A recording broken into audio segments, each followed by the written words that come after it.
Chapter 9. A child has been born for us. But there'll be no darkness for those who are in trouble. Earlier, he did bring the lands of Zebulun and Naphtali into disrepute, but the time is coming when he'll make that whole area glorious. The road along the sea, the country past the Jordan, international Galilee. The people who walked in darkness have seen a great light. For those who lived in a land of deep shadows, light, sunbursts of light. You repopulated the nation. You expanded its joy. Oh, they're so glad in your presence. Festival joy. The joy of a great celebration, sharing rich gifts and warm greetings. The abuse of oppressors and cruelty of tyrants, all their whips and cudgels and curses, is gone, done away with. A deliverance as surprising and sudden as Gideon's old victory over Midian. The boots of all those invading troops, along with their shirts soaked with innocent blood, will be piled in a heap and burned, a fire that will burn for days.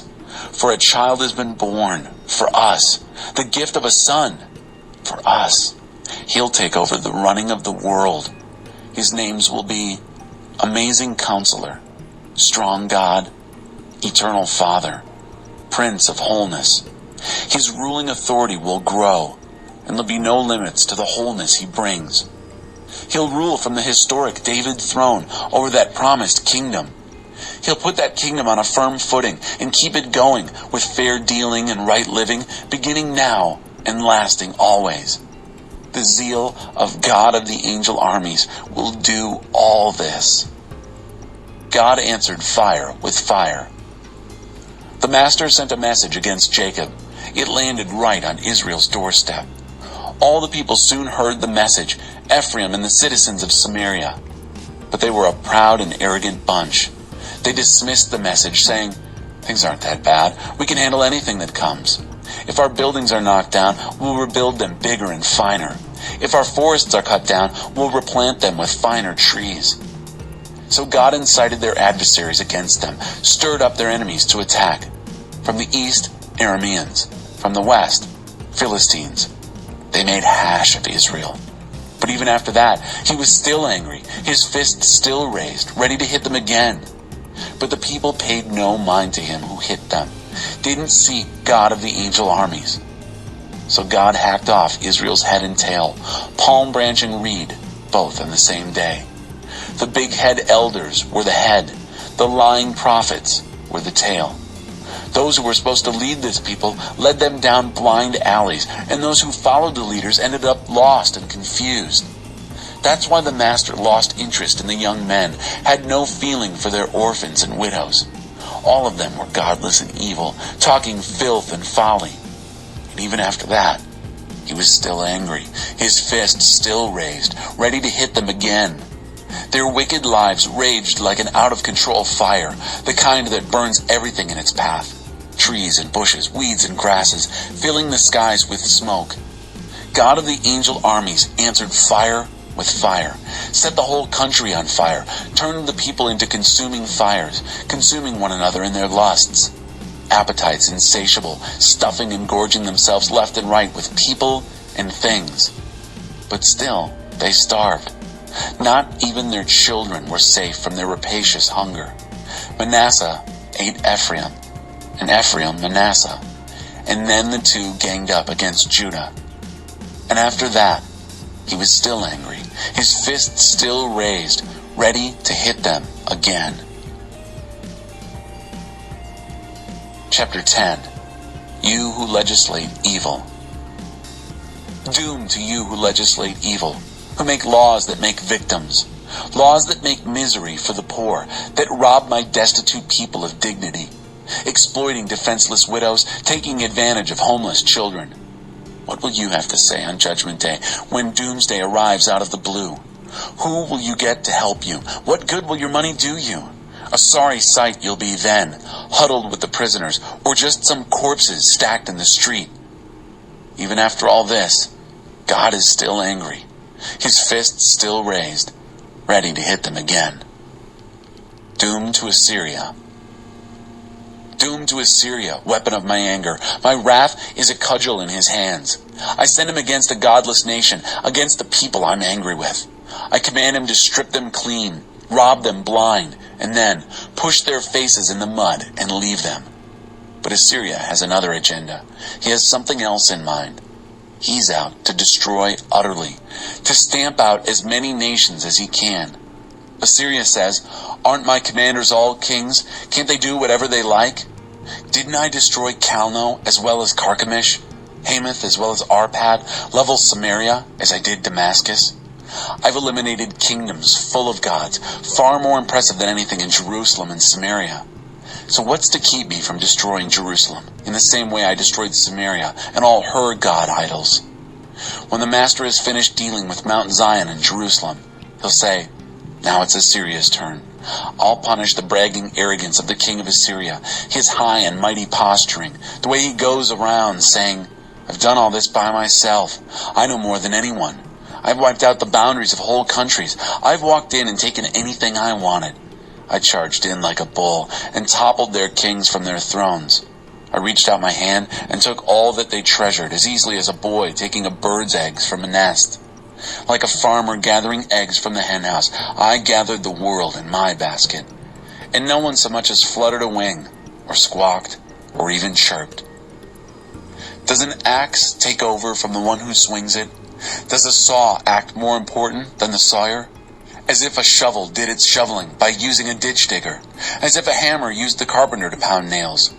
Therefore, the Master, God of the angel armies, will send a debilitating disease on his robust Assyrian fighters. Under the canopy of God's bright glory, a fierce fire will break out. Israel's light will burst into a conflagration. The holy will explode into a firestorm, and in one day burn to cinders every last Assyrian thorn bush. God will destroy the splendid trees and lush gardens. The Assyrian body and soul will waste away to nothing, like a disease-ridden invalid.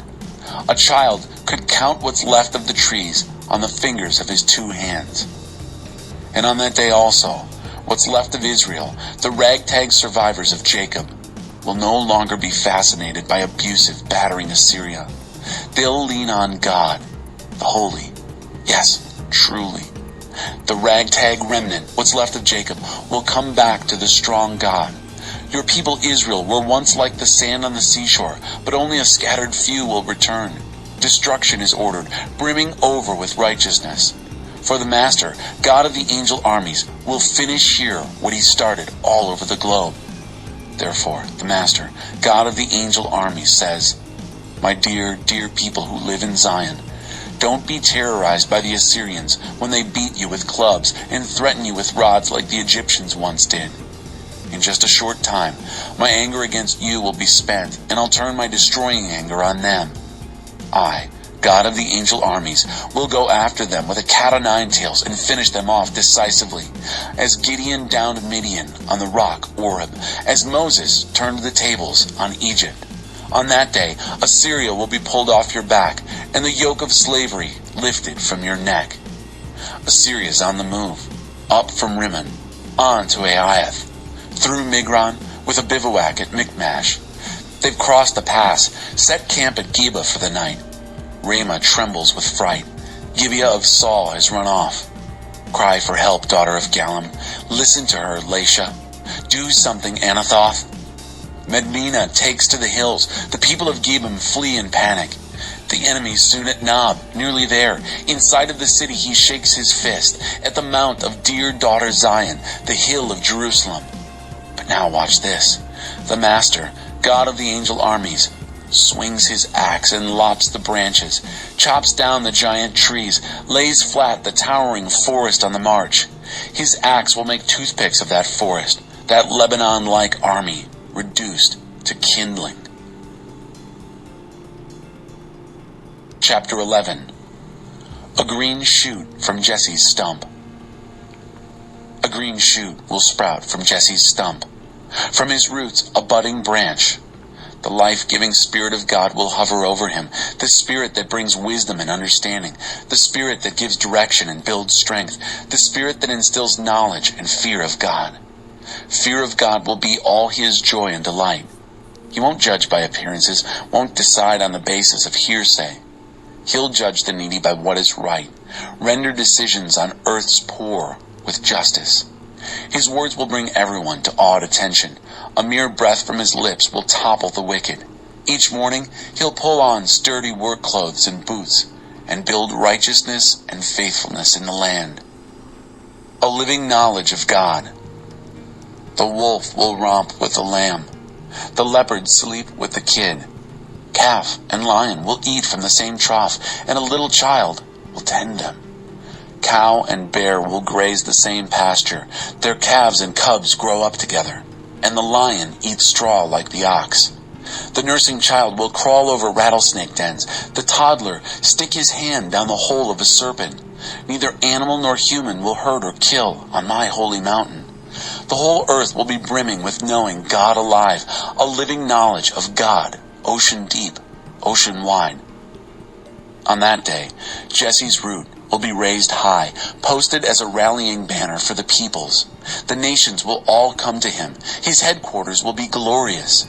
Also on that day, the Master for the second time will reach out to bring back what's left of his scattered people. He'll bring them back from Assyria, Egypt, Pathros, Ethiopia, Elam, Shinar, Hamath, and the ocean islands. And he'll raise that rallying banner high, visible to all nations, gather in all the scattered exiles of Israel, pull in all the dispersed refugees of Judah from the four winds and the seven seas. The jealousy of Ephraim will dissolve, the hostility of Judah will vanish. Ephraim no longer the jealous rival of Judah, Judah no longer the hostile rival of Ephraim. Blood brothers united, they'll pounce on the Philistines in the west, join forces to plunder the people in the east. They'll attack Edom and Moab. The Ammonites will fall into line. God will once again dry up Egypt's Red Sea, making for an easy crossing. He'll send a blistering wind down on the great river Euphrates, reduce it to 7 mere trickles. None even need get their feet wet. In the end, there'll be a highway all the way from Assyria, easy traveling for what's left of God's people. A highway just like the one Israel had when he marched up out of Egypt. Chapter 12. My strength and song. And you will say in that day, I thank you, God. You were angry, but your anger wasn't forever. You withdrew your anger and moved in and comforted me. Yes, indeed, God is my salvation. I trust. I won't be afraid. God, yes, God, is my strength and song. Best of all, my salvation. Joyfully, you'll pull up buckets of water from the wells of salvation. And as you do it, you'll say, give thanks to God. Call out his name. Ask him anything. Shout to the nations. Tell them what he's done. Spread the news of his great reputation. Sing praise songs to God. He's done it all. Let the whole earth know what he's done. Raise the roof. Sing your hearts out, O Zion.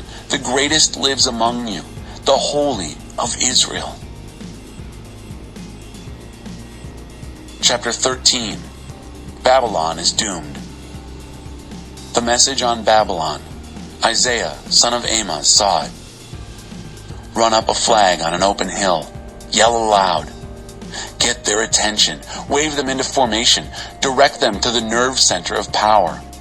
I've taken charge of my special forces, called up my crack troops. They're bursting with pride and passion to carry out my angry judgment. Thunder rolls off the mountains like a mob huge and noisy.